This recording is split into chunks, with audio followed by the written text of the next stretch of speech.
Alex here, and today I'm going to be talking about the time that my best friend had an obsessive crush on a guy. And when I say obsessive, I mean obsessive. Now, the reason I'm telling you this story is I know a lot of you are younger than me and are going through tween agehood, that's even a word, are gonna become teenagers soon, and it's a more complicated thing than they like to show in movies. I made an awful mistake during the course of this story, and if I can tell it to you guys, maybe you'll be able to learn from this mistake because I really regret doing it. Alright, so first of all, I have talked about this story a little bit before in a video where I talked about the weird things we do when we have a crush. I used a lot of examples from this story. If you haven't seen that video yet and would like to see it, please click right over here. If you're on mobile, the link will be in the description because I don't know how to use cards. Must you open the garage now? Must you do it?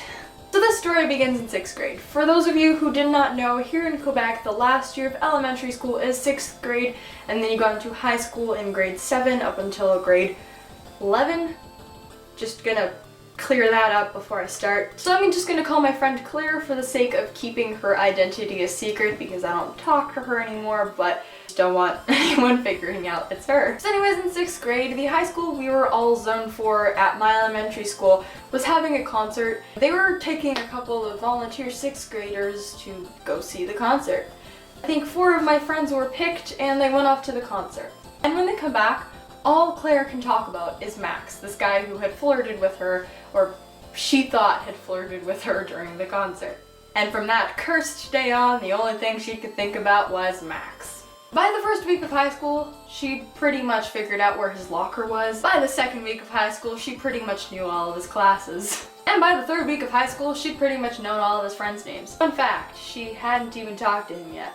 So how did we know all this information? Well, for the first 2, it was kind of obvious. We just had to follow him around the school, which is probably as creepy as it sounds. And for the third thing, there was a project exposed in the front of the school in this glass container thing. His name was on it along with 2 friends, so we just assumed that it was the 2 guys he hung out with the most. One of them I'm gonna call Voldemort because his name actually sounded quite a bit like Voldemort, which is strange. And Timothy. We thought this tall guy was named Voldemort because, you know, Voldemort's tall, and we thought Timothy was the shorter, skinny dude with a ponytail.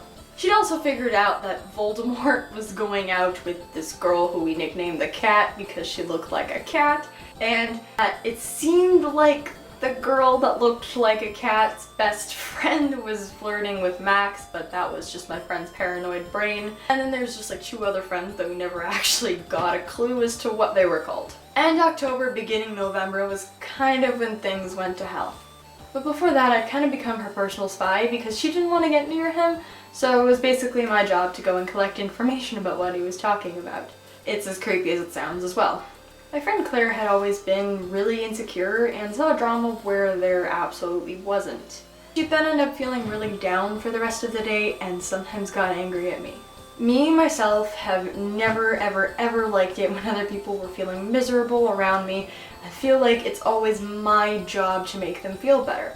This case was not an exception. What ended up being pretty problematic for me was that the only 2 ways to get her to feel better were either to buy her a cookie from the cafeteria or to tell her something about Max. The cookies in the cafeteria were quite expensive and I started to run out of money pretty fast. And because I didn't want her to feel sad, I started to lie. Started out as a simple thing, I don't even remember what it was, but I just told her something that I'd overheard. Taken out of context, it could have meant anything. So it started out like that, and she was pretty happy with what I had to tell her, and I was just happy she was happy. She started asking more and more questions about specific things that I'd heard, and the little out of context things weren't enough to make her feel happy anymore, and the lies started to get bigger and bigger. Meanwhile, another one of my friends, who I'm gonna call Marie, started to figure out that, maybe I wasn't being entirely truthful when I was talking with Claire. And Marie wanted me to tell the truth to Claire because she'd figured it out. But by then it was too late to admit anything. I was more afraid of her getting mad at me than anything. I think Claire just wanted to know more and more, and I just ran out of things I could say after a certain point. This was around, I guess, April, May. Meanwhile, one of the science teachers at the school would always organize every year a trip to the States, this year it being a trip to Boston. So my friend Marie was going, and turns out Max and his friends were going. I wasn't too worried, to be honest, because she wouldn't talk to him, right? And what happened during that trip in April-May kind of backfired on me. So Marie had talked to Max and his friends and asked him about what I'd heard. Obviously, he had no idea what she was talking about.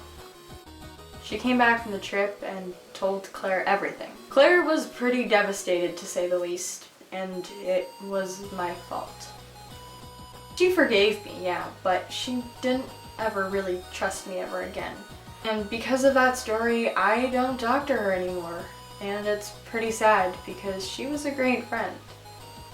And the moral of the story is just to not lie to people even though you think that lie is going to make them happy, because in the end it's just going to backfire on you and just explode. I usually don't like talking about the story because I don't like hurting people. That's what I'd done in that situation, and I feel terrible for having done that. So I really hope you guys learned something from this video, because if I could have seen something like this, I probably would have taken my own advice.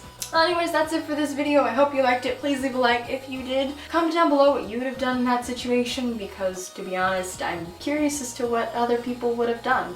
And if you're new to this channel and like what you see, please be sure to subscribe for more videos like this. I upload a new video every Wednesday, which is pretty cool. I will see you guys next week. Don't be sad, stay rad, and bye!